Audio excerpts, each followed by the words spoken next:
திருப்பலி வாசகங்கள் சனிக்கிழமை 10 பிப்ரவரி 2024. புனித ஸ்கொலாஸ்திகா நினைவு.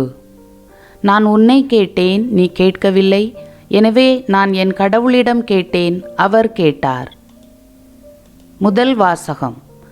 யெரோபவாம் 2 பொன் கன்றுக்குட்டிகளை செய்தான். அரசர்கள் முதல் நூலிலிருந்து வாசகம். அதிகாரம் 12 வசனங்கள் 26 முதல் 32 மற்றும் அதிகாரம் 13 வசனங்கள் 33 முதல் 34 வரை. அந்நாட்களில் இப்போதுள்ள நிலை நீடித்தால் அரசு தாவீதின் வீட்டுக்கே திரும்பிச் சென்றுவிடும்.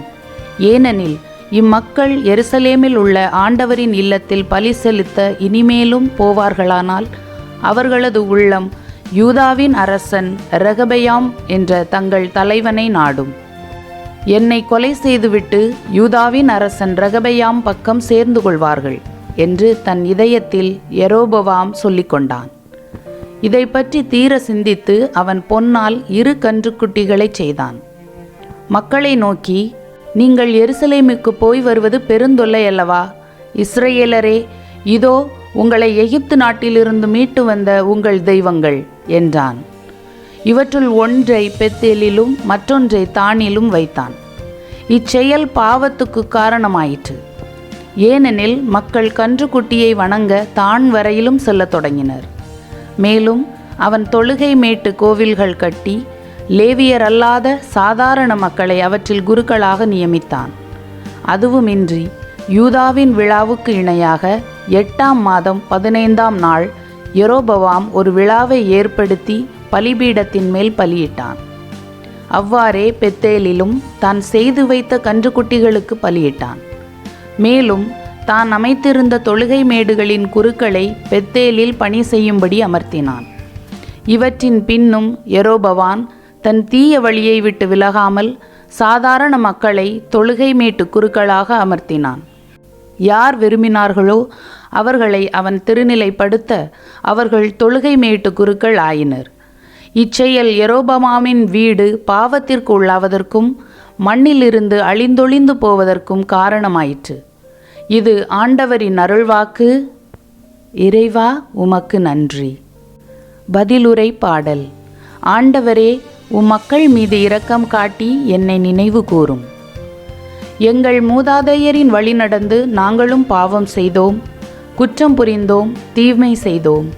எங்கள் மூதாதையர் எகிப்தில் நீர் செய்த வியத்தகு செயல்களை பற்றி சிந்திக்கவில்லை. ஆண்டவரே, மக்கள் மீது இரக்கம் காட்டி என்னை நினைவு கூரும். அவர்கள் ஓரேபில் ஒரு கன்றுக்குட்டியை செய்து கொண்டனர். வார்ப்பு சிலையை விழுந்து வணங்கினர். தங்கள் மாட்சிக்கு பதிலாக புல் தின்னும் காளையின் உருவத்தை செய்து கொண்டனர்.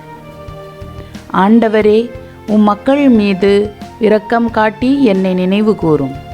தங்களை விடுவித்த இறைவனை மறந்தனர். எகிப்தில் பெரியன புரிந்தவரை மறந்தனர்.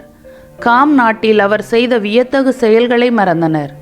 செங்கடலில் அவர் செய்த அச்சுறுத்தும் செயல்களையும் மறந்தனர்.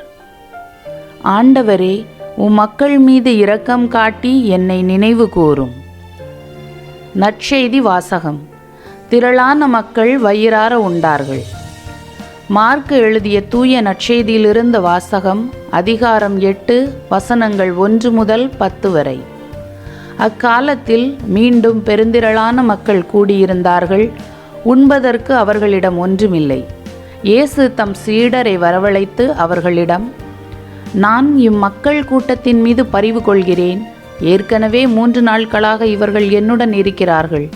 உண்பதற்கும் இவர்களிடம் எதுவும் இல்லை. நான் இவர்களை பட்டினியாக வீட்டிற்கு அனுப்பிவிட்டால் வழியில் தளர்ச்சி அடைவார்கள். இவர்களுள் சிலர் நெடுந்தொலையிலிருந்து வந்துள்ளனர் என்று கூறினார். அதற்கு அவருடைய சீடர்கள், இப்பாலை நிலத்தில் இவர்களுக்கு போதுமான உணவு அளிப்பது எப்படி என்று கேட்டார்கள். அப்போது அவர் அவர்களை பார்த்து, உங்களிடம் எத்தனை அப்பங்கள் உள்ளன என்று கேட்டார். அவர்கள் 7 என்றார்கள். தரையில் அமர மக்களுக்கு அவர் கட்டளையிட்டார். பின்பு அந்த 7 அப்பங்களையும் எடுத்து கடவுளுக்கு நன்றி செலுத்தி பிட்டு பரிமாறும்படி தம் சீடர்களிடம் கொடுக்க அவர்களும் மக்களுக்கு அளித்தார்கள். சிறு மீன்கள் சிலவும் அவர்களிடம் இருந்தன. அவற்றின் மீது அவர் ஆசி கூறி பரிமாறச் சொன்னார். அவர்கள் வயிறார உண்டார்கள். மீதியாய் இருந்த துண்டுகளை 7 கூடைகள் நிறைய எடுத்தார்கள். அங்கு இருந்தவர்கள் ஏறக்குறைய 4000 பேர். பின்பு அவர் அவர்களை அனுப்பிவிட்டார். உடனடியாக தம் சீடருடன் படகேறி தல்மனுத்தா பகுதிக்கு சென்றார். இது ஆண்டவரின் அருள்வாக்கு. கிறிஸ்துவே உமக்கு புகழ். விண்ணுலகில் இருக்கிற எங்கள் தந்தையே, உமது பெயர் தூயது என போற்றப் பெறுக. உமது ஆட்சி வருக. உமது திருவுளம் விண்ணுலகில் நிறைவேறுவது போல மண்ணுலகிலும் நிறைவேறுக. எங்கள் அன்றாட உணவை இன்று எங்களுக்கு தாரும். எங்களுக்கு எதிராக குற்றம் செய்வோரை நாங்கள் மன்னிப்பது போல எங்கள் குற்றங்களை மன்னியும். எங்களை சோதனைக்கு உட்படுத்தாதேயும், தீமையிலிருந்து எங்களை விடுவித்தருளும். மிகவும் இரக்கமுள்ள தாயே, உமது அடைக்கலமாக ஓடி வந்து உம்முடைய உதவி நன்மைகளை இறந்து உம்முடைய பரிந்துரையை கெஞ்சி கேட்ட ஒருவராகிலும் உம்மால் கைவிடப்பட்டார் என்று உலகில் சொல்ல கேள்விப்பட்டதில்லை என்பதை நினைத்தருளும். கண்ணியருடைய அரசியான கண்ணியே, தயையுள்ள தாயே, இத்தகைய நம்பிக்கையால் தூண்டப்பெற்று உம்முடைய திருவடியை அண்டி வருகிறேன். பெருமூச்சுடனும் அழுகையுடனும் பாவி நான் உம் கருணைக்கு காத்துக்கொண்டு உம் திருமுன் நிற்கிறேன். மனு உருவான வாக்கின் அன்னையே, என் மன்றாட்டை புறக்கணியாமல் எனக்காக தயவாய் வேண்டிக் கொள்ளும். ஆமேன். அமலோற்பவியான புனித மரியாயே, பாவிகளுக்கு அடைக்கலமே, இதோ உம்முடைய அடைக்கலமாக ஓடி வந்தோம். எங்கள் பேரில் இரக்கமாயிருந்து எங்களுக்காக உம் திருமைந்தனை வேண்டிக் கொள்ளும்.